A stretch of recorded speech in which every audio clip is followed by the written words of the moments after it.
Hello, welcome to law excellence. ఈ వీడియోలో మనం 2022 జూన్ 28వ తేదీ నుంచి జూలై 4వ తేదీ వరకు 105వ వారం పిఏబి కరెంట్ అఫైర్స్ గురించి డిస్కస్ చేసుకుందాం. ఒకటవది వచ్చేసి యునైటెడ్ నేషన్స్ ఓషన్స్ కాన్ఫరెన్స్ 2022కి సంబంధించి. ఈ యునైటెడ్ నేషన్స్ ఓషన్ కాన్ఫరెన్స్ అన్నటువంటిది మనకి ఓషన్ ఎకోసిస్టమ్ యొక్క ప్రొటెక్షన్ మరియు సస్టెనెన్స్ వైపుగా గ్లోబల్ కోఆపరేషన్ ఉండాలి అన్నట్టుగా ఈ కాన్ఫరెన్స్ నిర్వహించటం జరిగింది. దీనిని కోహోస్ట్ చేసినటువంటి దేశాలు కెన్యా మరియు పోర్చుగల్. అయితే ఈ యునైటెడ్ నేషన్ ఓషన్ కాన్ఫరెన్స్ అన్నటువంటిది మనకి SDG 14 అంటే సస్టైనబుల్ డెవలప్మెంట్ గోల్ 14 అయినటువంటి లైఫ్ బిలో వాటర్ అన్నటువంటిది ఏదైతే ఉందో దీని మీద ఇది ఆధారపడి ఉంది. అయితే ఈ కాన్ఫరెన్స్ యొక్క ఎజెండా ఏంటి అంటే ఒకటి వచ్చేసరికి డీప్ సీ మైనింగ్ మీద మారటోరియం విధించటం, కార్బన్ సీక్వెస్ట్రేషన్కి సంబంధించి బ్లూ డీల్ అంటాం. బ్లూ డీల్ అంటే ఏంటి? మన యొక్క ఎకనామిక్ గ్రోత్కి ఈ ఓషన్ రిసోర్సెస్ని సస్టైనబుల్గా యూజ్ చేసుకోవటానికి సంబంధించి, అలాగే హైసీస్ అన్నటువంటిది అన్రెగ్యులేటెడ్, వీటికి సంబంధించి ఎలాంటి కాంప్రహెన్సివ్ లీగల్ ఫ్రేమ్వర్క్ కూడా ఈ హైసీస్ని కవర్ చేసేది లేదు అన్నట్లుగా. ఇక్కడ చూడండి, క్లైమేట్ చేంజ్కి సంబంధించి ట్రిపుల్ థ్రెట్ అనేటటువంటిది ఉంది. ఏంటి అంటే ఓషన్ అన్నటువంటిది వామ్గా అయిపోతుంది, ఆక్సిజన్ తక్కువైపోతుంది, ఎక్కువ అసిడిక్గా మారిపోతూ ఉంది. అంతేకాకుండా సీ లెవెల్ రైజ్ అనేది జరుగుతోంది. వామ్ వాటర్ కోరల్ రీఫ్స్ అన్నటువంటివి బ్లీచ్ అయిపోతూ ఉన్నాయి. టాక్సిక్ ఆల్గే అన్నటువంటిది పెరుగుతోంది, అంటే ఆల్గల్ బ్లూమ్ అన్నటువంటిది ఏర్పడుతోంది. అలాగే హ్యాబిటాట్స్ అన్నటువంటివి డిస్ట్రాయ్ అయిపోతున్నాయి. అసిడిఫికేషన్ అనేది జరుగుతోంది. ఫిషరీస్ మనం చూస్తే ఈ ఫిషరీస్ అన్నటువంటివి చాలా ఎఫెక్ట్ అవుతూ ఉన్నాయి. దానివల్ల ఏమవుతుంది? లోకల్ లైవ్లీహుడ్ అనేది దెబ్బతింటుంది. దానివల్ల గ్లోబల్ ఫుడ్ సెక్యూరిటీ అనేది ఎఫెక్ట్ అవుతుంది. అయితే సస్టైనబుల్ ఓషన్ ఎకోసిస్టమ్ని ఎన్ష్యూర్ చేసేలాగా ఏమేమి ఇనిషియేటివ్స్ తీసుకొచ్చారు అంటే decade of ocean science for sustainable development, world oceans డేని జూన్ 8వ తేదీన జరుపుకుంటాము. అలాగే మెరైన్ ప్రొటెక్టెడ్ ఏరియాస్ అనేసి, గ్లో లీటర్ పార్ట్నర్షిప్ ప్రాజెక్ట్ అనేసి, అలాగే ఇండియా నార్వే ఓషన్ డైలాగ్ అనేసి, ఇండియా యొక్క డీప్ ఓషన్ మిషన్, ఇండియా యొక్క ఇండో పసిఫిక్ ఓషన్స్ ఇనిషియేటివ్, ఇవన్నీ కూడా ఓషన్స్ ఎకోసిస్టమ్ని మనం సస్టైనబుల్గా యూజ్ చేసుకోవటానికి తీసుకొచ్చినటువంటి ఇనిషియేటివ్స్.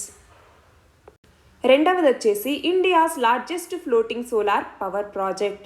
రీసెంట్గా మనం చూస్తే రామగుండంలో ఏదైతే 100 మెగావాట్ల ఫ్లోటింగ్ సోలార్ పవర్ ప్రాజెక్ట్ని చేపట్టారో ఇందులో ఇంతకుముందు 80 మెగావాట్లు అనేవి పూర్తయ్యాయి. ఇప్పుడు ఇంకొక 20 మెగావాట్లు కూడా అందుబాటులోకి రావటం జరిగింది. అలాగా రామగుండంలో ఇది ఫ్లోటింగ్ సోలార్ పవర్ ప్రాజెక్ట్, తెలంగాణలోని రామగుండంలో. ఇది 2022 జూలై 1వ తేదీ నుంచి ఇంకా పూర్తిగా 100 మెగావాట్ల కెపాసిటీతో ఇది అందుబాటులోకి వచ్చింది. అయితే అసలు ఫ్లోటింగ్ సోలార్ ప్యానెల్స్ అంటే ఏంటి? మనకి సోలార్ ప్యానెల్స్ అన్నటువంటి ఫోటోవోల్టాయిక్ మాడ్యూల్స్ అంటే పీవీ మాడ్యూల్స్. ఇవి ఏంటి అంటే వాటర్ రిజర్వాయర్స్ మీద, లేక్స్ మీద ఇలాగా, అలాగే సీస్, ఓషన్స్ ఇలాంటి వాటి మీద ఫ్లోట్ అయ్యేలాగా వాటి యొక్క ప్లాట్ఫామ్ని దాన్ని మోల్డ్ చేయటం జరిగిందనమాట. అంటే ఏంటి?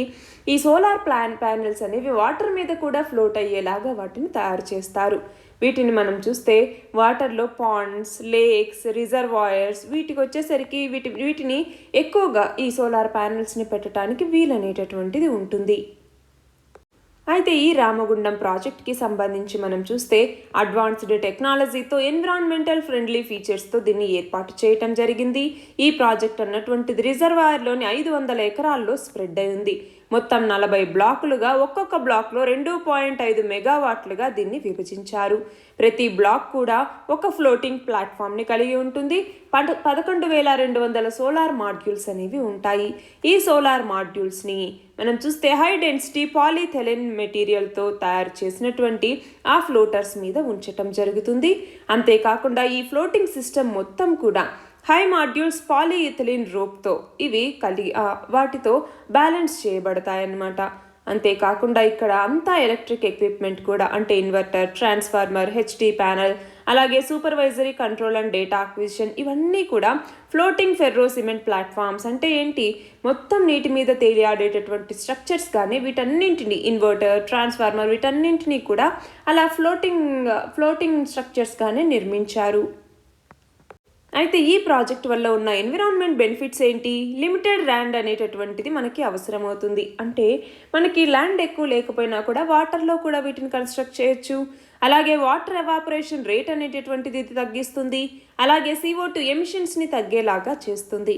అయితే దీనికి ఉన్న ఛాలెంజెస్ ఏంటి అంటే వాటర్ మీద ఇన్స్టాల్ చేయటం అన్నటువంటిది ఎక్స్పెన్సివ్. అలాగే వీటికి లిమిటెడ్ అప్లికేషన్స్ ఉంటాయి. వాటర్ బెడ్ టోపోగ్రఫీని మనం అండర్స్టాండ్ చేసుకోవాల్సినటువంటి అవసరం అనేది ఉంది.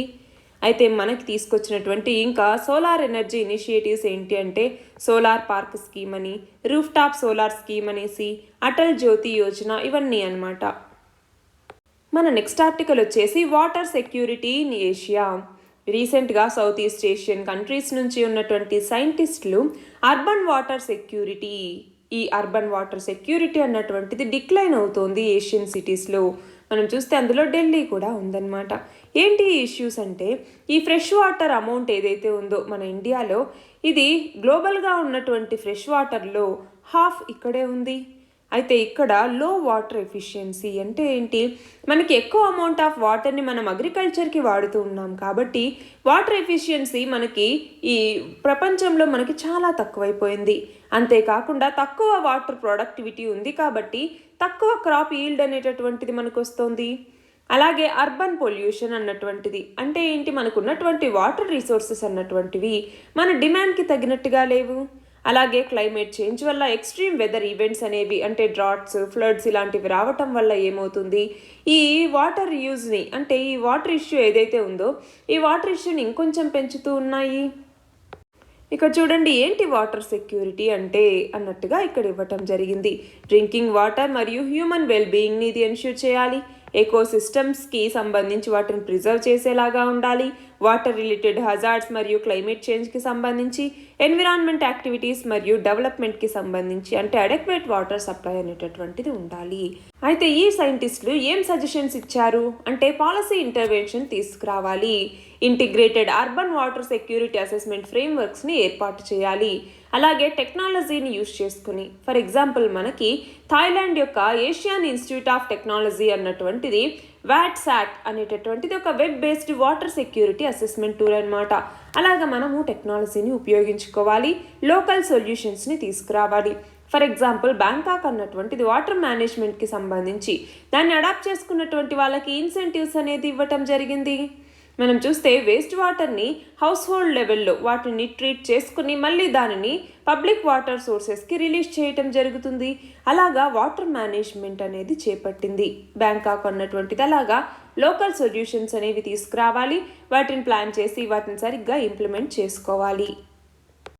మన నెక్స్ట్ ఆర్టికల్ వచ్చేసి performance grading index for districts అన్నటువంటిది. Department of school education and literacy, ఇది మినిస్ట్రీ ఆఫ్ ఎడ్యుకేషన్ కింద ఉంటుంది. ఇది మొదటిసారిగా పర్ఫార్మెన్స్ గ్రేడింగ్ ఇండెక్స్ని డిస్ట్రిక్ట్స్కి ఇవ్వటం జరిగింది 2018-19 మరియు 2019-20కి సంబంధించి. ఇందులో భాగంగా ఈ ఇండెక్స్ ఏం చెప్తోంది అంటే ఇది స్కూల్ ఎడ్యుకేషన్ సిస్టమ్ డిస్ట్రిక్ట్ లెవెల్లో ఎలా ఉంది అన్నట్టుగా ఒక కాంప్రహెన్సివ్ అనాలిసిస్ చేసి ఈ ఇండెక్స్ని రిలీజ్ చేయటం జరిగింది. ఇందులో ఏంటి అంటే మనకి వేరియస్ సోర్సెస్ నుంచి డేటాని కలెక్ట్ చేసుకోవటం జరిగింది. యూడైస్ ప్లస్ నుంచి, అలాగే NAS నేషనల్ అచీవ్మెంట్ సర్వే 2017, అలాగే రెస్పెక్టివ్ డిస్ట్రిక్ట్స్ ప్రొవైడ్ చేసినటువంటి డేటాని బేస్ చేసుకుని డిస్ట్రిక్ట్ లెవెల్ పర్ఫార్మెన్స్ ఎలా ఉంది అన్నట్టుగా అసెస్ చేయటం జరిగింది. అందులో భాగంగా ఇక్కడ చూస్తే మొత్తం అసెస్మెంట్ అన్నటువంటిది 10 గ్రేడ్స్లో ఇవ్వటం జరిగింది. హయ్యెస్ట్ అచీవబుల్ గ్రేడ్ వచ్చేసరికి దక్ష్ అన్నటువంటిది. అంటే ఏంటి, ఏవైతే టోటల్ పాయింట్స్ కేటగిరీస్లో 90% కంటే ఎక్కువ వచ్చినటువంటి అంటే ఓవరాల్ స్కోర్ అనేది 90% దాటితే వాటికి దక్ష్ అన్నటువంటి గ్రేడ్ని ఇవ్వటం జరుగుతుంది. దాని తర్వాత ఉత్కర్ష్ అనేసి, దాని తర్వాత అతి ఉత్తమ్ అని, దాని తర్వాత ఉత్తమ్ అని, దాని తర్వాత ప్రచేష్ట 1 అని, దాని తర్వాత ప్రచేష్ట 2 అనేసి ఇలా ఉందన్నమాట. అయితే ఇందులో లోయెస్ట్ గ్రేడ్ వచ్చేసరికి ఆకాంక్షి 3 అన్నటువంటిది. అంటే ఏంటి, టోటల్ పాయింట్స్లో అప్ టు 10% ఉన్నటువంటి వాటికి ఈ లోయెస్ట్ గ్రేడ్ అయినటువంటి ఆకాంక్షి 3ని ఇవ్వటం జరుగుతుంది. అయితే మనం చూస్తే హయ్యెస్ట్ గ్రేడ్ అంటే దక్షలో మనకి 2 సంవత్సరాల్లో ఒక్క డిస్ట్రిక్ట్ కూడా లేదు. ఇక్కడ చూడండి అబౌవ్ 90 వచ్చినటువంటి వాటిలో ఒక్క డిస్ట్రిక్ట్ కూడా లేదు. 81% నుంచి 90% అంటే ఉత్కర్ష్లో 3 డిస్ట్రిక్ట్స్ అనేవి ఉన్నాయి. అలాగే 71 నుంచి 80 అంటే ఏంటి, అతి ఉత్తమంలోకి వచ్చేసరికి 86, ఇంకా ఉత్తమ్ అంటే ఏంటి 61 నుంచి 70లోకి వచ్చేసరికి 276 డిస్ట్రిక్ట్స్ అనేవి ఉన్నాయి. 51 నుంచి 60% అంటే ఎంత, ప్రచేష్ట 1లో 238 డిస్ట్రిక్ట్స్ ఉన్నాయి. అలాగే 41 నుంచి 50%లో 87 డిస్ట్రిక్ట్స్, 31 నుంచి 40లో 39, 21 నుంచి 30లో 3 డిస్ట్రిక్ట్స్, 11 నుంచి 20 లోపు 2 డిస్ట్రిక్ట్స్ అనేవి ఉన్నాయి. ఇందులో 11 నుంచి 20 లోపు ఉన్నటువంటి ఆ 2 డిస్ట్రిక్ట్స్ ఏవి అంటే అరుణాచల్ ప్రదేశ్లో ఉన్నటువంటి శ్రీ యోమి అన్నటువంటిది, అలాగే మిజోరాంలో ఉన్నటువంటి లాంగ్ తలాయ్ అన్నటువంటి ఈ 2 డిస్ట్రిక్ట్స్ కూడా 11 నుంచి 20% ఓవరాల్ స్కోర్ని పొందాయి. అయితే ఈ రిపోర్ట్లో ఉన్నటువంటి కీ హైలైట్స్ ఏంటంటే బెస్ట్ పర్ఫార్మర్స్గా రాజస్థాన్లోని 3 డిస్ట్రిక్ట్స్ అయినటువంటి సికర్, అలాగే జున్జును, అలాగే జైపూర్ ఇవి ఉత్కర్ష్ గ్రేడ్ని పొందటం జరిగింది. మనం చూస్తే 2019-20లో. అలాగే రాజస్థాన్ అన్నటువంటిది హయ్యెస్ట్ 24 డిస్ట్రిక్ట్స్ ఈ గ్రేడ్ని పొందటం జరిగింది. దాని తర్వాత పంజాబ్, గుజరాత్, కేరళ అన్నటువంటి పంజాబ్లో 14, గుజరాత్లో 13, కేరళలో 13 ఉన్నాయి. ఇక లోయెస్ట్ పర్ఫార్మర్స్కి వచ్చేసరికి సౌత్ సల్మారా మంకాచర్ అన్నటువంటిది అస్సాంలో, అలాగే అలీరాజ్పూర్ మధ్యప్రదేశ్లో, అలాగే నార్త్ గారో హిల్స్ మరియు సౌత్ గారో హిల్స్ మేఘాలయ, అలాగే త్రిపురలో ఉన్నటువంటి కోవాయ్ ఇవి 2019-20లో లోయెస్ట్ స్కోర్ని పొందాయి. మనం చూస్తే 12 స్టేట్స్ మరియు యూటీస్ ఏవైతే సింగిల్ డిస్ట్రిక్ట్ కూడా అతి ఉత్తమంలో కానీ ఉత్తమ్ కేటగిరీలో కానీ లేనటువంటి 12 స్టేట్స్ ఏవి అంటే బీహార్, గోవా, జమ్మూ అండ్ కాశ్మీర్, అరుణాచల్ ప్రదేశ్, మణిపూర్, మేఘాలయ, మిజోరాం, నాగాలాండ్, సిక్కిం, త్రిపుర మరియు ఉత్తరాఖండ్. మనం చూస్తే వీటిలో చాలా వరకు నార్త్ ఈస్ట్ స్టేట్స్ అనేవి ఉన్నాయి. మన నెక్స్ట్ ఆర్టికల్ వచ్చేసి international day against drug abuse and illicit trafficking అన్నటువంటిది ఎప్పుడు జరుపుకుంటాము? ఈ international day against drug abuse and illicit trafficking లేదా వరల్డ్ డ్రగ్ డే అని కూడా పిలుస్తాము. జూన్ 26వ తేదీన దీన్ని జరుపుకుంటాము. మనం చూస్తే యుఎన్ఓడిసి అన్నటువంటిది వరల్డ్ డ్రగ్ రిపోర్ట్ 2022ని ఈ వరల్డ్ డ్రగ్ డే సందర్భంగా రిలీజ్ చేయటం జరిగింది. ఇందులో భాగంగా ఈ కెనాబిస్ యొక్క పోస్ట్ లీగలైజేషన్ గురించి, ఈ ఇల్లిసిట్ డ్రగ్స్ యొక్క ఎన్విరాన్మెంటల్ ఇంపాక్ట్ గురించి, అలాగే ఉమెన్ మరియు యూత్లో ఈ డ్రగ్ యూజ్ గురించి కూడా ఇందులో హైలైట్ చేయటం జరిగింది. అయితే ఈ వరల్డ్ డ్రగ్ డే యొక్క థీమ్ ఏంటి అంటే మనకి ఈ సంవత్సరం డ్రగ్ ఛాలెంజెస్ ఏవైతే హెల్త్ మరియు హ్యుమానిటేరియన్ క్రైసిస్ మీద ఉన్నాయో వాటిని అడ్రస్ చేస్తూ ఈ థీమ్ని తీసుకురావటం జరిగింది. అది ఏంటంటే to spread awareness about it so that A world free drug abuse can be created. అంటే ఏంటి, ఈ డ్రగ్ ఫ్రీ ఈ వరల్డ్ని క్రియేట్ చేయాలి, దానికి సంబంధించి అవేర్నెస్ని స్ప్రెడ్ చేయాలి అన్నటువంటి ఆ థీమ్ని తీసుకురావటం జరిగింది. ఎవరు? United Nations office on drug and crime UNODC అన్నటువంటిది. దీనికి సంబంధించి రిలేటెడ్ ఇనిషియేటివ్స్ ఏంటి అంటే ఇండియన్ ఇనిషియేటివ్స్ ఏంటి, గ్లోబల్ ఇనిషియేటివ్స్ ఏంటి అని చూస్తే ఇండియన్ ఇనిషియేటివ్స్ నషా ముక్త్ భారత్ అభియాన్ లేదా డ్రగ్ ఫ్రీ ఇండియా క్యాంపెయిన్ అన్నటువంటిది, national action plan for drug demand reduction అన్నటువంటిది, నార్కో కోఆర్డినేషన్ సెంటర్, ఇందులోనే national fund to control drug abuse అన్నటువంటిది కూడా ఉంది. ఇక గ్లోబల్ ఇనిషియేటివ్గా చూస్తే 1961లో single convention on narcotic drugs అన్నటువంటిది, 1971లో కన్వెన్షన్ ఆన్ సైకోట్రోపిక్ సబ్స్టాన్సెస్ అన్నటువంటిది, అలాగే 1988లో ఈ నార్కోటిక్ డ్రగ్స్ మరియు సైకోట్రోపిక్ సబ్స్టాన్సెస్కి సంబంధించిన ఇలిసిట్ ట్రాఫిక్ అగైనెస్ట్గా యుఎన్ కన్వెన్షన్ని తీసుకురావటం జరిగింది. ఇందులో ఇండియా కూడా సిగ్నటరీగా ఉంది. మనం చూస్తే ఈ మూడింటిలో కూడా ఇండియా అన్నటువంటిది సిగ్నటరీగా ఉంది. ప్రతి సంవత్సరం యునైటెడ్ నేషన్స్ అన్నటువంటిది వరల్డ్ డ్రగ్ రిపోర్ట్ని అలాగే గ్లోబల్ డ్రగ్ పాలసీ ఇండెక్స్ని రిలీజ్ చేస్తుంది. మన నెక్స్ట్ ఆర్టికల్ వచ్చేసి గ్రీన్ హైడ్రోజన్ మరియు గ్రీన్ అమోనియాకి సంబంధించి. రీసెంట్గా గ్రీన్ హైడ్రోజన్ మరియు గ్రీన్ అమోనియాకి సంబంధించినటువంటి ప్రొడక్షన్ మరియు యూజ్కి సంబంధించి ఒక సెమినార్ అన్నటువంటిది జరిగింది. అందులో ఏంటి అంటే ప్రాసెస్ ఇండస్ట్రీస్ అన్నటువంటివి ఏంటి అంటే ఈ సెమీ ఫినిష్డ్ లేదా హై క్వాలిటీ ఎండ్ ప్రోడక్ట్స్ అంటే ఏంటి, ఫిజికల్, మెకానికల్, కెమికల్ ప్రాసెస్ ద్వారా తయారు చేసినటువంటి ఆ హై క్వాలిటీ ఎండ్ ప్రోడక్ట్స్ని మ్యానుఫ్యాక్చర్ చేసేటటువంటి ఆ కంపెనీస్ ఏవైతే ఉంటాయో అంటే రా మెటీరియల్స్ని తీసుకొని వాటిని ట్రాన్స్పోర్ట్ చేసి ప్రాసెస్ చేసి వీటిని తయారు చేస్తాయి. అలాంటి వాటిని మనము ప్రాసెస్ ఇండస్ట్రీస్ అనేసి పిలుస్తాము. ఏంటి గ్రీన్ హైడ్రోజన్ అంటే? మనకి ఎనర్జీ సెక్యూరిటీకి సంబంధించి మనం 85% ఆయిల్ని ఇంపోర్ట్ చేసుకుంటున్నాము, 53% గ్యాస్ రిక్వైర్మెంట్ని మనం ఇంపోర్ట్ చేసుకుంటూ ఉన్నాము. అయితే క్లీన్ ఫ్యూయల్ని ప్రమోట్ చేసే దిశగా ఫర్టిలైజర్ ప్లాంట్స్ అలాగే ఆయిల్ రిఫైనరీస్ గ్రీన్ హైడ్రోజన్ని పర్చేస్ చేసుకోవటం మ్యాండేటరీ చేయాలి అన్నట్టుగా మనం ఇప్పుడు కన్సిడర్ చేస్తూ ఉన్నాము. గ్రీన్ అమోనియా అంటే ఏంటి? అమోనియా అన్నటువంటిది ఒక కెమికల్. ఇది నైట్రోజినస్ ఫర్టిలైజర్స్ని మ్యానుఫ్యాక్చరింగ్ చేసేటప్పుడు అంటే యూరియా, అమోనియం నైట్రేట్ ఇలాంటి వాటిని తయారు చేసేటప్పుడు ఈ అమోనియాని వాడుతూ ఉంటారు. అయితే మనం చూస్తే కొన్ని ఇంజన్స్ని రన్ చేయడానికి కూడా వీటిని వాడతారు. అయితే గ్రీన్ అమోనియా ప్రొడక్షన్ని తీసుకురావటం వల్ల అమోనియాని 100% రెన్యూవబుల్ మరియు కార్బన్ ఫ్రీగా చేయొచ్చు. అయితే గ్రీన్ హైడ్రోజన్ మరియు గ్రీన్ అమోనియా పాలసీ ఏంటి? ఈ పాలసీ కింద గవర్నమెంట్ అన్నటువంటిది ఎవరైతే ఈ గ్రీన్ అమోనియా గ్రీన్ హైడ్రోజన్ని ప్రొడ్యూస్ చేస్తారో ఆ ప్రొడక్షన్ ఫెసిలిటీని గనక జూన్ 2025 లోపల గనక సమకూర్చుకుంటే వాళ్ళకి ఈ ప్రొడక్షన్కి సంబంధించి మ్యానుఫ్యాక్చరింగ్ జోన్స్ని సెటప్ చేయటం, అలాగే ఇంటర్స్టేట్ ట్రాన్స్మిషన్ సిస్టంలో ప్రియారిటీ బేసిస్లో కనెక్టివిటీని తీసుకురావటం, 25 సంవత్సరాల పాటు ఫ్రీ ట్రాన్స్మిషన్ జరిగేలాగా గవర్నమెంట్ అన్నటువంటిది వీటికి ఆఫర్ చేయటం జరిగింది. అంతేకాకుండా మనం దీని కింద ప్రొడక్షన్ టార్గెట్ని కూడా 5 సార్లు అంటే 5 టైమ్స్ పెంచడం జరిగింది. 1 మిలియన్ టన్స్ నుంచి 5 మిలియన్ టన్స్కి 2030 నాటికి ప్రొడ్యూస్ చేయాలని లక్ష్యంగా పెట్టుకున్నాము. మనము 2021 అక్టోబర్లో ఇండియా అన్నటువంటిది ఇనీషియల్గా 1 మిలియన్ టన్స్ని యాన్యువల్ గ్రీన్ హైడ్రోజన్ ప్రొడక్షన్ అనేది 2030 నాటికి చేసుకోవాలని లక్ష్యంగా పెట్టుకున్నాము. దాన్ని ఇప్పుడు 5 ఫోల్డ్ అంటే 5 టైమ్స్ పెంచడం జరిగింది. దాంతో 5 మిలియన్ టన్స్ పర్ ఇయర్ 2030 నాటికి ప్రొడ్యూస్ చేయాలని లక్ష్యంగా పెట్టుకున్నాము. మన నెక్స్ట్ ఆర్టికల్ వచ్చేసి 48th G7 సమ్మిట్కి సంబంధించి. ఈ 48th G7 సమ్మిట్లో మన ప్రధానమంత్రి G7 నేషన్స్ అన్నీ కూడా క్లీన్ ఎనర్జీ టెక్నాలజీస్ వైపుగా రావాలి, దీనికి ఒక హ్యూజ్ మార్కెట్ ఉంది అన్నట్టుగా చెప్పటం జరిగింది. ఈ G7 సమ్మిట్ని జరిపిన దేశం ఏది? జర్మనీ అన్నటువంటిది 2022కి సంబంధించి. ఇది Argentina, India, Indonesia, Senegal, south Africa వీటిని G7 సమ్మిట్కి ఆహ్వానించింది. G7 లేదా గ్రూప్ ఆఫ్ 7 అన్నటువంటిది ఒక ఇంటర్ గవర్నమెంటల్ ఆర్గనైజేషన్. 1975లో ఇది ఫామ్ అయింది.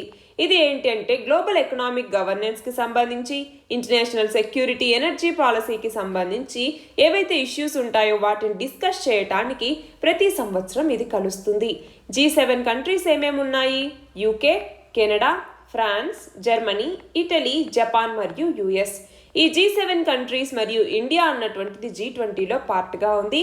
అయితే G7కి ఒక ఫార్మల్ చార్టర్ కానీ ఒక సెక్రటేరియట్ కానీ లేదు.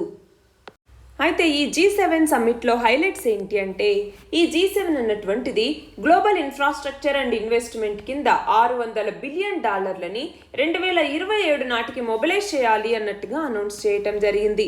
దాని ద్వారా ఇన్ఫ్రాస్ట్రక్చర్ ప్రాజెక్ట్స్ ఏవైతే డెవలపింగ్ మరియు మిడిల్ ఇన్కమ్ కంట్రీస్లో చేపడతారో అందులో ఒక గేమ్ చేంజింగ్గా, ఒక ట్రాన్స్పరెంట్గా ఈ ఇన్ఫ్రాస్ట్రక్చర్ ప్రాజెక్ట్స్ని చేపట్టాలి అన్నటువంటి ఉద్దేశంతో. అలాగే మన ప్రధానమంత్రి ఒక గ్లోబల్ ఇనిషియేటివ్కి పిలుపునివ్వటం జరిగింది. అదే లైఫ్ క్యాంపైన్ అన్నటువంటిది, అంటే లైఫ్ స్టైల్ ఫర్ ఎన్విరాన్మెంట్ అన్నటువంటి క్యాంపైన్.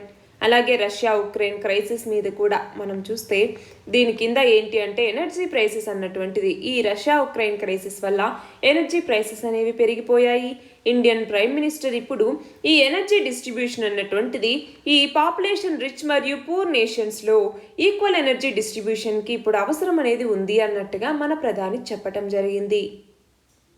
అయితే ఇందాక క్లీన్ ఎనర్జీ టెక్నాలజీస్ అన్నాం. ఏంటి క్లీన్ ఎనర్జీ టెక్నాలజీ అంటే ఏంటి అంటే మనకి ఏదైనా ఒక ప్రాసెస్ కానీ, ప్రోడక్ట్ కానీ, సర్వీస్ కానీ అది నెగిటివ్ ఎన్విరాన్మెంటల్ ఇంపాక్ట్ని రెడ్యూస్ చేయగలిగేలా ఉండి, దానికి ఎనర్జీ ఎఫిషియన్సీ అనేటటువంటిది ఉండి, ఎన్విరాన్మెంటల్ ప్రొటెక్షన్ యాక్టివిటీస్ని చేపడుతూ లేదంటే ఏంటి రీసోర్సెస్ని సస్టైనబుల్గా యూజ్ చేసుకోగలిగితే అలాంటి ఒక టెక్నాలజీని క్లీన్ ఎనర్జీ టెక్నాలజీ అనేసి పిలుస్తాము. ఈ క్లీన్ ఎనర్జీలో చాలా టెక్నాలజీస్ అనేవి ఉన్నాయి. అందులో రీసైక్లింగ్, రెన్యూవబుల్ ఎనర్జీ అంటే అందులో wind power, solar power, biomass, hydro power, geothermal power, biofuels ఇలాంటివన్నీ. అలాగే information technology, green transportation, electric Motors, green chemistry, అలాగే లైట్నింగ్, గ్రే వాటర్ ఇవన్నీ కూడా క్లీన్ ఎనర్జీ టెక్నాలజీసే. అయితే క్లీన్ ఎనర్జీ వల్ల ఉండే బెనిఫిట్స్ ఏంటి అంటే వీటిలో చాలా ఎన్విరాన్మెంటల్ మరియు ఎకనామిక్ బెనిఫిట్స్ అనేవి ఉంటాయి. ఎయిర్ పొల్యూషన్ని తగ్గించడంలో కూడా ఇది ఉపయోగపడుతుంది. క్లీన్ ఎనర్జీ సప్లై అన్నటువంటిది మనం ఫ్యూయల్ ఇంపోర్ట్ చేసుకునేటటువంటి ఆ డిపెండెన్సీని కూడా తగ్గిస్తుంది. ఇక చూడండి, రెన్యూవబుల్ ఎనర్జీ సోర్సెస్కి సంబంధించి ఏమేమి టైప్స్ ఉన్నాయి. 1 hydro power, 2 wind energy, 3 solar energy, 4 biomass energy, 5 geothermal energy, 6 ocean energy, 7 hydrogen energy. ఇవన్నీ కూడా ఈ రెన్యూవబుల్ ఎనర్జీ సోర్సెస్కి సంబంధించినవి. మన నెక్స్ట్ ఆర్టికల్ వచ్చేసి ఇంటర్నేషనల్ ఎంఎస్ఎంఈ డేకి సంబంధించి. ఎప్పుడు జరుపుకుంటాము అంటే జూన్ 27వ తేదీన. ఎందుకని అంటే మన కంట్రీ యొక్క ఎకానమీకి బ్యాక్ బోన్గా ఉన్నటువంటి ఎంఎస్ఎంఈస్ యొక్క సిగ్నిఫికెన్స్ని హైలైట్ చేస్తూ ఇంటర్నేషనల్ ఎంఎస్ఎంఈ డేని ప్రతి సంవత్సరం 27 జూన్న జరుపుకుంటాము. మనకి ఇంతకుముందు మినిస్ట్రీ ఆఫ్ ఎంఎస్ఎంఈ అన్నటువంటిది ఎంఎస్ఎంఈ సస్టైనబుల్ జెడ్ స్కీమ్ అన్నటువంటి దాన్ని తీసుకురావటం జరిగింది.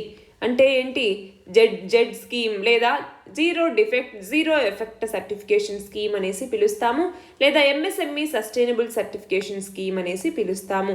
యునైటెడ్ నేషన్స్ అన్నటువంటిది 27 జూన్న ఈ ఎంఎస్ఎంఈ డేగా జరుపుకోవాలి అన్నట్టుగా 2017 ఏప్రిల్లో ఒక రెజల్యూషన్ని పాస్ చేయటం జరిగింది.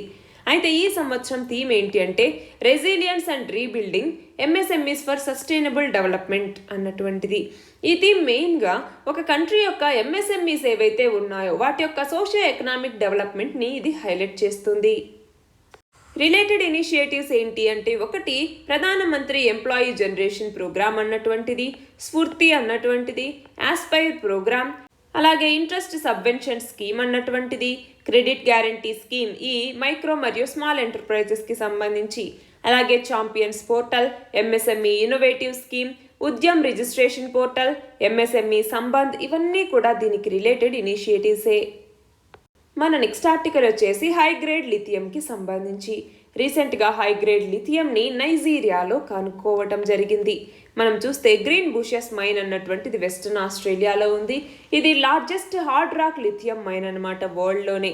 అంతేకాకుండా లిథియంకి సంబంధించి లార్జెస్ట్ ఇంపోర్టర్స్ ఏ దేశాలు అంటే south Korea, China, Japan, US మరియు బెల్జియం. అయితే లిథియం అన్నటువంటిది మనం చూస్తే ఇది 2 మినరల్స్లో ఇది కాన్సన్ట్రేట్ అయి ఉంటుంది. 1 స్పోడుమీన్ అన్నటువంటిది, 2 లెపిడోలైట్ అన్నటువంటిది. దీనిని మనం యూజువల్గా స్పెషలైజ్డ్ రాక్స్లో వీటిని కనుగొంటాము. వాటిని రేర్ క్యాండ్ గ్రేజిన్స్ అని కూడా పిలుస్తూ ఉంటారు. జియోలాజికల్ ఏజెన్సీ అన్నటువంటిది లిథియంని హై గ్రేడ్గా చెప్పటం జరుగుతుంది. ఎందుకని అంటే వీటిలో 1 నుంచి 13% ఆక్సైడ్ కంటెంట్ అనేటటువంటిది ఉంటుంది. మనకి నార్మల్ ఎక్స్ప్లోరేషన్ అన్నటువంటిది 0.4% లెవెల్ నుంచి ఉంటుందన్నమాట. అయితే ఈ గ్రేడ్ అన్నటువంటిది ఏంటి అంటే లిథియం అన్నటువంటిది ఒక మినరల్లో కానీ ఒక రాక్లో కానీ ఎంత పర్సెంటేజ్లో కాన్సన్ట్రేట్ అయి ఉంటుంది అని మెజర్ చేసేటటువంటిది ఈ గ్రేడ్ అన్నటువంటిది. అయితే ఈ లిథియం యొక్క అప్లికేషన్స్ ఏంటి, మనకి సెరామిక్స్లోను అలాగే స్పెషల్ గ్లాసెస్లోను వీటిని వాడుతూ ఉంటాము. అలాయ్ మేకింగ్లో కూడా లిథియంని వాడుతూ ఉంటాము. అలాగే రీఛార్జబుల్ బ్యాటరీస్లో లిథియంని వాడుతూ ఉంటాము. Mobile phones, laptops, digital cameras, electric vehicles ఇలాంటి వాటన్నింటిలో రీఛార్జబుల్ బ్యాటరీస్గా వాడుతూ ఉంటాము. అలాగే మనకి హార్ట్ పేస్ మేకర్స్కి సంబంధించి టాయ్స్లోను క్లాక్స్లోను కూడా ఈ లిథియంని వాడుతుంటాము. మన నెక్స్ట్ ఆర్టికల్ వచ్చేసి హార్న్ ఆఫ్ ఆఫ్రికా. ఈ హార్న్ ఆఫ్ ఆఫ్రికాలో చైనా యొక్క ప్రెజెన్స్కి సంబంధించి మనం చూస్తే రీసెంట్గా first China horn of Africa peace governance and development conference అన్నటువంటి దాన్ని నిర్వహించడం జరిగింది. ఫస్ట్ టైం చైనా అన్నటువంటిది సెక్యూరిటీ ఏరియా మీద ఒక కీ రోల్ని ప్లే చేయడానికి దీన్ని నిర్వహించింది. అయితే ఏంటి హార్న్ ఆఫ్ ఆఫ్రికా అంటే ఇది నార్త్ ఈస్టర్న్ ఆఫ్రికాలో ఉన్నటువంటి ఒక పెనిన్సులా. ఇది మనకి ఆఫ్రికన్ మెయిన్ ల్యాండ్లో ఈస్టర్న్ మోస్ట్ పార్ట్లో ఇది లొకేట్ అయి ఉంటుంది. మనం చూస్తే వరల్డ్లోనే 4th లార్జెస్ట్ పెనిన్సులా ఏది అంటే ఈ హార్న్ ఆఫ్ ఆఫ్రికా అన్నటువంటిది. మనం చూస్తే రెడ్ సీ, దీని యొక్క సదర్న్ బౌండరీ వచ్చేసి రెడ్ సీ, అలాగే మనకి ఈ గర్డుఫై ఛానల్ ఏదైతే ఉందో దానికి చాలా హండ్రెడ్స్ ఆఫ్ కిలోమీటర్స్ ఇది ఎక్స్టెండ్ అయి ఉంది. అలాగే Gulf of Aiden, Indian ocean ఇవన్నీ కూడా దీనికి ఉన్నటువంటి బౌండరీస్. అయితే హార్న్ ఆఫ్ ఆఫ్రికా అన్నటువంటిది ఈక్వేటర్కి అలాగే ట్రాపిక్ ఆఫ్ క్యాన్సర్కి మధ్య, అంటే ఆ రెండింటికి కూడా ఈక్వి డిస్టెన్స్లో ఉంటుంది. అలాగే హార్న్ ఆఫ్ ఆఫ్రికా అన్నటువంటిది ఇందులో జిబౌటి, ఎరిత్రియా, ఇథియోపియా మరియు సోమాలియా ఈ దేశాలన్నింటినీ ఇది కలిగి ఉంటుంది. ఇక్కడ చూడండి, దీన్ని హార్న్ ఆఫ్ ఆఫ్రికా అనేసి పిలుస్తాం. ఏదైతే ఇది ఉందో ఇది అనమాట. ఇథియోపియా, ఎరిత్రియా, ఇక్కడ ఉన్నటువంటి జిబౌటి, ఇక్కడ ఉన్నటువంటి సోమాలియా వీటన్నింటినీ కలిపి హార్న్ ఆఫ్ ఆఫ్రికా అనేసి పిలుస్తాము. అయితే ఈ హార్న్ ఆఫ్ ఆఫ్రికా మన ఇండియాకి ఎందుకు ఇంపార్టెంట్ అంటే, ఇప్పుడు ఆఫ్రికా అన్నటువంటిది అక్కడ ఇంట్రెస్ట్ అనేటటువంటిది మనకి పెరుగుతూ ఉంది. ఎందుకని అంటే ఇటు పొలిటికల్ గాను, ఎకనామిక్ గాను, సెక్యూరిటీ రీజన్స్కి కూడా మనకి ఇండియాకి ఈ హార్న్ ఆఫ్ ఆఫ్రికా అన్నటువంటిది ఇంపార్టెంట్. అక్కడ చైనాకి సంబంధించి యాక్టివిటీస్ని నిలువరించడానికి మనకు ఆ ఏరియా ఇంపార్టెంట్. అలాగే ఇది ఒక ఆయిల్ ప్రొడ్యూసింగ్ రీజియన్కి చాలా ప్రాక్సిమిటీలో ఉంది. మనం చూస్తే మిడిల్ ఈస్ట్ రీజియన్కి దగ్గరలో ఉంది. మనకి మిడిల్ ఈస్ట్లో ఆయిల్ ప్రొడ్యూస్ అయ్యేటటువంటి దాంట్లో అంటే ఏంటి, దాంట్లో అప్రాక్సిమేట్గా 40% అన్నటువంటిది ఈ రెడ్ సీలో షిప్పింగ్ లైన్స్ ద్వారానే ఇది క్రాస్ అవుతూ ఉంటుంది. అలాగే షిప్పింగ్ రూట్స్, జిబౌటి అన్నటువంటిది ఈ షిప్పింగ్ రూట్కి ఒక చెక్ పాయింట్ లాంటిది. సో ఇది చాలా వరకు ఇంపార్టెంట్. మన నెక్స్ట్ ఆర్టికల్ వచ్చేసి నేచర్ బేస్డ్ సొల్యూషన్స్కి సంబంధించి national institute of urban affairs, అలాగే క్లైమేట్ సెంటర్ ఫర్ సిటీస్, అలాగే వరల్డ్ రిసోర్సెస్ ఇన్స్టిట్యూట్ ఇండియా, అలాగే వాటి యొక్క పార్ట్నర్స్ ఇవన్నీ కలిసి ఇండియా యొక్క ఫస్ట్ నేషనల్ కోయలేషన్ ప్లాట్ఫామ్ని ఈ అర్బన్ నేచర్ బేస్డ్ సొల్యూషన్స్కి సంబంధించి మనకి పోలాండ్లో జరిగిన 11th వరల్డ్ అర్బన్ ఫోరంలో లాంచ్ చేయటం జరిగింది.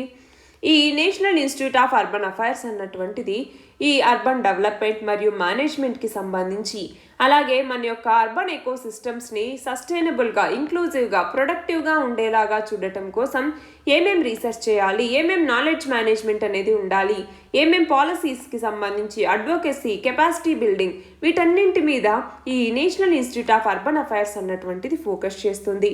మన ఇండియా అన్నటువంటిది first national coalition platform for urban nature based solutions అన్నటువంటి దాన్ని సిటీస్ ఫర్ ఫారెస్ట్ ఇనిషియేటివ్ కింద లాంచ్ చేయటం జరిగింది. ఈ సిటీస్ ఫర్ ఫారెస్ట్ అన్నటువంటిది ఏంటి, మనకి సిటీస్కి దగ్గరగా అంటే ఏంటి, మనకి ఫారెస్ట్తో మనకి కనెక్షన్ అనేటటువంటిది ఉండాలి. అలాగే మన యొక్క వెట్లాండ్స్ ఏవైతే ఉన్నాయో వాటి యొక్క ఇంపార్టెన్స్ని ఎంఫసైజ్ చేస్తూ వాటి యొక్క బెనిఫిట్స్ వల్ల మనకి మనం బయోడైవర్సిటీని ఎలా ప్రొటెక్ట్ చేసుకోగలము, ఎలా క్లైమేట్ చేంజ్ని కంబాట్ చేయగలము అన్నటువంటి ఆ ఇంపార్టెన్స్ని తెలియజేస్తూ సిటీస్ ఫర్ ఫారెస్ట్ అన్నటువంటిది పనిచేస్తుంది. ఇక్కడ చూడండి, నేచర్ బేస్డ్ సొల్యూషన్స్లో భాగంగా రెస్టరేషన్, ఇష్యూ స్పెసిఫిక్గా పనిచేయటం, ఇన్ఫ్రాస్ట్రక్చర్ని క్రియేట్ చేయటం, మేనేజ్మెంట్ అన్నటువంటిది, ప్రొటెక్షన్ అన్నటువంటిది ఇవన్నీ కూడా ఈ నేచర్ బేస్డ్ సొల్యూషన్స్లో భాగంగా ఉంటాయి. మన నెక్స్ట్ ఆర్టికల్ వచ్చేసి పద్మ అన్నటువంటిది. ఏంటి ఈ పద్మ అంటే, payroll automation for disbursement of monthly allowances అన్నటువంటిది. రీసెంట్గా మినిస్ట్రీ ఆఫ్ డిఫెన్స్ అన్నటువంటిది ఈ పద్మ అన్నటువంటి ఆటోమేటెడ్ పే అండ్ అలవెన్స్ మాడ్యూల్ని తీసుకురావటం జరిగింది. ఎవరి కోసం అంటే ఇండియన్ కోస్ట్ గార్డ్ వీళ్ళ యొక్క శాలరీస్ని మరియు మంత్లీ అలవెన్సెస్ని పే చేయటం కోసం ఈ పద్మ అన్నటువంటి దాన్ని తీసుకురావటం జరిగింది. ఇది ఒక ఆటోమేటెడ్ ప్లాట్ఫామ్. ఈ టెక్నాలజీని ఉపయోగించి 15,000 ఇండియన్ కోస్ట్ గార్డ్ పర్సనల్స్కి టైమ్లీ ఈ పే మరియు అలవెన్సెస్ అనేవి అందించడానికి ఇది ఉపయోగపడుతుంది. దీనిని pay accounts office coast guard అన్నటువంటిది నోయిడాలో ఉంది, అది దీనిని ఆపరేట్ చేస్తుంది. అయితే మనం సెంట్రలైజ్డ్ పేమెంట్ సిస్టమ్ అంటే ఏంటి, అలాగే డీసెంట్రలైజ్డ్ పేమెంట్ సిస్టమ్ అంటే ఏంటి అనేసి మనం తెలుసుకోవాలి.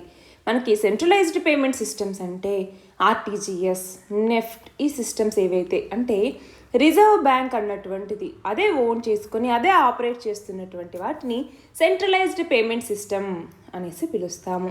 అదే డీసెంట్రలైజ్డ్ పేమెంట్ సిస్టమ్స్ అంటే ఏంటి, మనకి చెక్ ట్రంకేషన్ సిస్టమ్ సిటిఎస్ అన్నటువంటిది, ఈ సిటిఎస్ సెంటర్స్, అలాగే మిగిలినటువంటి బ్యాంక్స్ ఏవైతే అంటే ఏంటి చెక్ క్లియరింగ్ సిస్టమ్స్ ఏవైతే ఉంటాయో అంటే express cheque clearing systems ECCS centres, అలాగే ఏవైనా కూడా ఏదైతే ఆర్బీఐ అన్నటువంటిది టైం టు టైం ఈ మిగిలినటువంటి సిస్టమ్స్ని డిసైడ్ చేస్తుంది. అలాంటి పేమెంట్ సిస్టమ్స్ అన్నింటినీ కూడా డీసెంట్రలైజ్డ్ పేమెంట్ సిస్టమ్స్ అనేసి పిలుస్తాము. ఇండియన్ కోస్ట్ గార్డ్ అన్నటువంటిది మినిస్ట్రీ ఆఫ్ డిఫెన్స్ కింద పనిచేస్తుంది. ఇది మనకి 1971 వార్ తర్వాత నుంచి ఇది మనకి ఇండియన్ కోస్ట్ గార్డ్ అన్నటువంటిది ఫామ్ అయింది. దీనికి సంబంధించినటువంటి మల్టీ డైమెన్షనల్ కోస్ట్ గార్డ్ యొక్క బ్లూ ప్రింట్ని రుస్తాంజీ కమిటీ అన్నటువంటిది ఇవ్వటం జరిగింది. మన నెక్స్ట్ ఆర్టికల్ వచ్చేసి rim of the Pacific exercise 2022 లేదా రిమ్ ప్యాక్ అనేసి అంటాము. ఈ రిమ్ ప్యాక్ 2022 ఎక్సర్సైజ్ అన్నటువంటిది హువాయన్ ఐలాండ్స్కి అలాగే సదర్న్ కాలిఫోర్నియాకి దగ్గరలో జూన్ 29 నుంచి ఆగస్ట్ 4 వరకు ఈ ఎక్సర్సైజ్ అన్నటువంటిది జరుగుతుంది. 27 దేశాలు ఇందులో పార్టిసిపేట్ చేస్తాయి. ఈ రిమ్ ప్యాక్ 2022 అన్నటువంటిది మనం చూస్తే ఇది largest biennial multilateral naval exercises ఏవైతే యుఎస్ అనేది కండక్ట్ చేస్తాయో వాటిలో ఇది కూడా ఒకటి. ఈ రిమ్ ప్యాక్ అన్నటువంటిది 1971లో యాన్యువల్ ఎక్సర్సైజ్గా ఫామ్ అయింది. అప్పట్లో యుఎస్, ఆస్ట్రేలియా, కెనడా ఇవి ఉండేవి. అయితే 1976 నుంచి ఈ మ్యారిటైమ్ ఎక్సర్సైజ్ అన్నటువంటిది బయన్నియల్ ఈవెంట్గా మార్చడం జరిగింది. అంటే 2 సంవత్సరాలకు ఒకసారి ఈ ఈవెంట్ని నిర్వహిస్తారు. దీని కింద ఏంటి అంటే ఈ ఫ్రెండ్లీ ఫారిన్ కంట్రీస్కి సంబంధించినటువంటి నేవీస్ మధ్య ట్రస్ట్ని అలాగే ఇంటరాపరబిలిటీని ఎన్హాన్స్ చేయటానికి దీన్ని నిర్వహిస్తారు. ఈ సంవత్సరం థీమ్ వచ్చేసరికి క్యాపబుల్ అడాప్టివ్ పార్ట్నర్స్ అన్నటువంటిది. మన నెక్స్ట్ ఆర్టికల్ వచ్చేసి అభ్యాస్ అన్నటువంటి హై స్పీడ్ ఎక్స్పెండబుల్ ఏరియల్ టార్గెట్కి సంబంధించి ఇండియా అన్నటువంటిది సక్సెస్ఫుల్గా దీనిని ఒడిశాలో టెస్ట్ ఫైర్ చేయటం జరిగింది. దీని యొక్క ట్రయల్ని డిఆర్డిఓ అన్నటువంటిది ఒడిశాలోని చాందిపూర్లో ఉన్నటువంటి ఇంటిగ్రేటెడ్ టెస్ట్ రేంజ్ నుంచి ప్రయోగించింది. దీనిని డిజైన్ చేసి డెవలప్ చేసింది ఏంటి అంటే ఏరోనాటికల్ డెవలప్మెంట్ ఎస్టాబ్లిష్మెంట్. ఇది డిఆర్డిఓకి సంబంధించినటువంటి వింగ్ అనమాట. ఈ అభ్యాస్ యొక్క ఫీచర్స్ ఏంటి అంటే ఇందులో ఒక గ్యాస్ టర్బైన్ ఇంజిన్ అనేది ఉంటుంది. అది ఈ సబ్సోనిక్ స్పీడ్లో అది ఫ్లైట్ అవుతూ ఉన్నప్పుడు ఆ ఎండ్యూరెన్స్ని కలిగి ఉండేలాగా ఇది చూసుకుంటుంది. అంతేకాకుండా micro electro mechanical systems based inertial navigation system అనేది ఇందులో ఉంటుంది. అలాగే ఫ్లైట్ కంట్రోల్ కంప్యూటర్ అన్నటువంటిది గైడెన్స్కి మరియు కంట్రోల్కి సంబంధించి ఉంటుంది.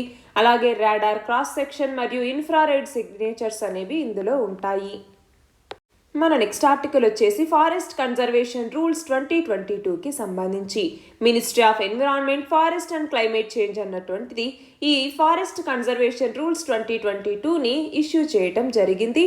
ఇందులో ఏంటి అంటే ఫారెస్ట్ కన్జర్వేషన్ యాక్ట్ 1918లో ఉన్నటువంటి సెక్షన్ 4 అలాగే ఫారెస్ట్ కన్జర్వేషన్ రూల్స్ 2003 వీటిని అప్డేట్ చేస్తూ ఈ ఫారెస్ట్ కన్జర్వేషన్ రూల్స్ 2022ని తీసుకొచ్చారు. ఇందులో ఉన్నటువంటి ప్రొవిజన్స్ ఏంటి అంటే కొన్ని అడ్వైజరీ కమిటీని ఫామ్ చేయటం. అలాగే ఈ అడ్వైజరీ కమిటీ యొక్క రోల్ ఏంటి అంటే ఇవి ఈ అప్రూవల్స్ ఏవైతే అంటే రిలవెంట్ సెక్షన్స్కి సంబంధించి ఏదైనా ఈ కన్జర్వేషన్ ఆఫ్ ఫారెస్ట్కి సంబంధించి ఏ మ్యాటర్కి సంబంధించి అయినా దానికి సంబంధించిన ప్రపోజల్స్ అలాగే ఆ అప్రూవల్ అంటే గ్రాంట్స్ యొక్క అప్రూవల్ వీటన్నింటికి అడ్వైజ్ చేసేటటువంటిది రికమెండ్ చేసేటటువంటిది ఈ అడ్వైజరీ కమిటీ అన్నటువంటిది. మనకి రీజనల్ ఎంపవర్డ్ కమిటీ అన్నటువంటిది ప్రతి ఇంటిగ్రేటెడ్ రీజనల్ ఆఫీసెస్లోనూ అలాగే ఒక స్క్రీనింగ్ కమిటీని స్టేట్ మరియు యూనియన్ టెరిటరీ గవర్నమెంట్ లెవెల్లోనూ ఏర్పాటు చేయటం జరుగుతుంది. అలాగే ప్రాజెక్ట్ స్క్రీనింగ్ కమిటీని నియమించటం జరుగుతుంది. ఇది ఏంటి అంటే ఫారెస్ట్ ల్యాండ్స్కి సంబంధించి వాటిని డైవర్షన్ ఏదైతే చేస్తారో అంటే నాన్ మైనింగ్ ప్రాజెక్ట్స్కి సంబంధించి అలాగే ఏమైనా ప్రాజెక్ట్స్ చేపట్టేటప్పుడు వాటికి సంబంధించి వాటిని ఈ ప్రాజెక్ట్ స్క్రీనింగ్ కమిటీ చూసుకుంటుంది. అలాగే రీజనల్ ఎంపవర్డ్ కమిటీస్ని ఏర్పాటు చేయటం, కాంపెన్సేటరీ అఫారెస్టేషన్ ఇవన్నీ కూడా ఈ ఫారెస్ట్ మేనేజ్మెంట్ రూల్స్ 2020లో ఉన్నటువంటివి. మన ఇండియాలో ఫారెస్ట్ చూసుకుంటే India state of forest report 2021 ప్రకారం టోటల్ ఫారెస్ట్ అన్నటువంటిది ట్రీ కవర్ అన్నటువంటిది ఇప్పుడు 7,13,789 స్క్వేర్ కిలోమీటర్స్ ఉంది. మన కంట్రీ యొక్క జాగ్రఫికల్ ఏరియాలో 21.71% ఉంది. మనకి ఫారెస్ట్ కవర్లో ఏరియా వైజ్ చూసుకుంటే మొదటి స్థానంలో మధ్యప్రదేశ్, రెండవ స్థానంలో అరుణాచల్ ప్రదేశ్, మూడవ స్థానంలో ఛత్తీస్గఢ్, నాలుగవ స్థానంలో ఒడిషా, ఐదవ స్థానంలో మహారాష్ట్ర ఉన్నాయి. అయితే ఫారెస్ట్కి సంబంధించి కాన్స్టిట్యూషనల్ ప్రొవిజన్స్ ఏంటి అంటే మనకి 1976లో 42వ రాజ్యాంగ సవరణ చట్టం ద్వారా ఈ ఫారెస్ట్ అలాగే వైల్డ్ యానిమల్స్ యొక్క ప్రొటెక్షన్కి సంబంధించి అలాగే బర్డ్స్ యొక్క ప్రొటెక్షన్కి సంబంధించి ఇంతకుముందు స్టేట్ లిస్ట్లో ఉన్నటువంటి దాన్ని ఇప్పుడు కంకరెంట్ లిస్ట్కి మార్చడం జరిగింది. అలాగే ఆర్టికల్ 48A అన్నటువంటిది డిపిఎస్పీస్లో భాగం. ఇది ఏం చెప్తుంది? ఫారెస్ట్ని మరియు వైల్డ్ లైఫ్ని మనము సేఫ్ గార్డ్ చేసుకోవటం ద్వారా మన యొక్క ఎన్విరాన్మెంట్ని ప్రొటెక్ట్ చేసుకోవటం, దాన్ని ఇంప్రూవ్ చేసుకునే విధంగా స్టేట్ అన్నటువంటిది ఉండాలి అన్నట్టుగా చెప్తుంది. అలాగే ఆర్టికల్ 51AG అన్నటువంటిది ఏం చెప్తుంది? ఆర్టికల్ 51 అన్నటువంటిది ఏంటి? 51A అన్నటువంటిది ఫండమెంటల్ డ్యూటీస్కి సంబంధించి. ఈ ఫండమెంటల్ డ్యూటీస్ ఎన్ని ఉన్నాయి? మొత్తం 11 ఉన్నాయి. అందులో ఆర్టికల్ 51AG అన్నటువంటిది ఏం చెప్తుంది? మన యొక్క న్యాచురల్ ఎన్విరాన్మెంట్ని ప్రొటెక్ట్ చేసుకోవటం, అంటే ఫారెస్ట్, వైల్డ్ లైఫ్ ఇలాంటి వాటన్నింటినీ ఈ న్యాచురల్ ఎన్విరాన్మెంట్ని ప్రొటెక్ట్ చేసుకోవటం మరియు ఇంప్రూవ్ చేసుకోవటం ప్రతి పౌరుడి యొక్క బాధ్యత అన్నట్టుగా ఈ ఫండమెంటల్ డ్యూటీ చెప్తుంది. మన నెక్స్ట్ ఆర్టికల్ వచ్చేసి నేషనల్ స్టాటిస్టిక్స్ డేకి సంబంధించి. ఎప్పుడు జరుపుకుంటాము అంటే జూన్ 29వ తేదీన. మనకి ప్రొఫెసర్ మరియు సైంటిస్ట్ అయినటువంటి ప్రశాంత చంద్ర మహాలనోబిస్ ఈయన యొక్క కాంట్రిబ్యూషన్ని గుర్తు చేసుకుంటూ మనము నేషనల్ స్టాటిస్టిక్స్ డే అన్నటువంటి దాన్ని జరుపుకుంటాము. ఈ అకేషన్ సందర్భంగా ministry of statistics and programme implementation అన్నటువంటిది అవుట్ స్టాండింగ్ కాంట్రిబ్యూషన్ ఇచ్చినటువంటి వాళ్ళకి అవార్డ్స్ అన్నవి అందించడం జరుగుతుంది. అయితే 2022కు సంబంధించి థీమ్ ఏంటి అంటే డేటా ఫర్ సస్టైనబుల్ డెవలప్మెంట్ అన్నటువంటిది. మన లాస్ట్ ఆర్టికల్ వచ్చేసి ఆపరేషన్ నార్కోస్ అన్నటువంటిది. రైల్వే ప్రొటెక్షన్ ఫోర్స్ లేదా ఆర్పిఎఫ్ అన్నటువంటిది రీసెంట్గా కొన్ని నార్కోటిక్స్ ప్రోడక్ట్స్ని రికవర్ చేసుకోవటం జరిగింది. దాదాపు 7.4 కోట్ల విలువైనటువంటి ఈ నార్కోటిక్స్ ప్రోడక్ట్స్ అనమాట. దేని కింద అంటే ఆపరేషన్ నార్కోస్ అన్నటువంటి దాని కింద. ఏంటి ఆపరేషన్ నార్కోస్ అంటే? నార్కోస్ అంటే నార్కోటిక్ డ్రగ్స్ అన్నటువంటిది. నార్కోటిక్ డ్రగ్స్ అలాగే సైకోట్రోపిక్ సబ్స్టాన్సెస్కి సంబంధించి ఒక పాన్ ఇండియా డ్రైవ్గా దీన్ని తీసుకురావటం జరిగింది. అంటే రైళ్ల ద్వారా ఎవరైతే ఈ నార్కోటిక్స్ని స్మగుల్ చేయటం, దాన్ని రవాణా చేయటం అనేది జరుగుతుందో వాటికి సంబంధించి 2022లో జూన్ మంత్కి గాను ఈ ఆపరేషన్ నార్కోస్ అన్నటువంటి పేరుతో ఈ స్మగ్లింగ్ని ఆపేటటువంటి పాన్ ఇండియా డ్రైవ్ని చేపట్టడం జరిగింది. ఆర్పిఎఫ్ అన్నటువంటిది దీని కింద ఏంటి అంటే కొన్ని ఐడెంటిఫై చేసినటువంటి బ్లాక్ స్పాట్స్ ఏవైతే ఉంటాయో వాటిలో నార్కోటిక్స్ కంట్రోల్ బ్యూరో దీని యొక్క కోఆర్డినేషన్తో అలాగే లా ఎన్ఫోర్సింగ్ ఏజెన్సీస్తో కలిసి ఈ డ్రగ్ పెడ్లర్స్ ఎవరైతే ఈ ఇల్లీగల్ ట్రేడ్లో ఇన్వాల్వ్ అయి ఉంటారో అలాంటి వాళ్ళని టార్గెట్ చేసి ఈ నార్కోటిక్ ప్రోడక్ట్స్కి సంబంధించి వాటిని రికవర్ చేసుకోవటం జరిగింది. అలా మొత్తం 7.40 కోట్ల విలువైనటువంటి ఈ నార్కోటిక్ ప్రోడక్ట్స్ని రికవర్ చేసుకున్నారు. ఇవి 105వ వారానికి సంబంధించినటువంటి important current affairs. All the very best and thank you very much.